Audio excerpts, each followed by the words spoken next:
Friends केमन आछो सबाई आशा करी सबाई खूब भालो आछो और आमिও खूब भालो आछि। आजके तोमादेर चिंगड़ी माछेर भापा तैरी करे देखाबो। एटा भीषण सहज और दारुण सुस्वादु खेते। এই দেখো কত বড় বড় সাইজের আমি এখানে চিংড়ি মাছ নিয়ে এসেছি। চলো এখন এই চিংড়ি মাছগুলোকে তোমাদের ভালো করে আমি দেখাই।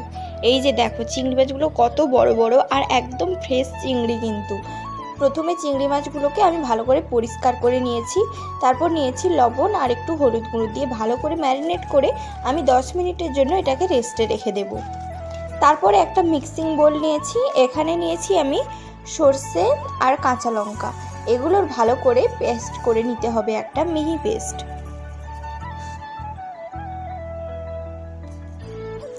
তারপরে আমি একটা টিফিন বক্স নিয়েছি। এখানে 10 মিনিট যে চিংড়িটা আমি রেস্টে রেখেছিলাম ওগুলো দিয়ে দিলাম।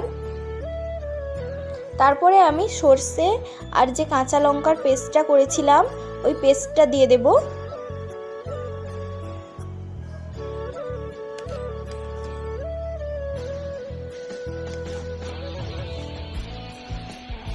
এইভাবে চিংড়ি মাছের ভাপা তৈরি করে দেখো, খেতে কিন্তু অপূর্ব স্বাদের হবে। বাড়ির সবাই কিন্তু এক নিমেষেই খুশি হয়ে যাবে। তারপরে দেখো ভালো করে হাত দিয়ে এটাকে আমি মাখিয়ে নিয়েছি। তারপর আমি এখানে নিয়ে নিচ্ছি লবণ, হলুদ গুঁড়ো, লঙ্কা গুঁড়ো, জিরে ধনের গুঁড়ো, একটু দিয়েছি আমি গরম মশলা।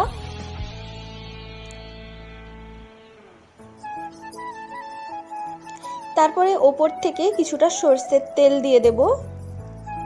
অল্প আমি এখানে চিনিও ব্যবহার করেছি। এবারে কাঁচা লঙ্কা দিয়ে ওপর থেকে আমি দিয়ে দেব সরষের তেল। চলো এখন হাত দিয়ে ভালো করে আমি এটাকে মাখিয়ে নিই। হ্যাঁ, হাত দিয়ে মাখানোর পরে কিন্তু আমি এখানে সামান্য জল ব্যবহার করেছি।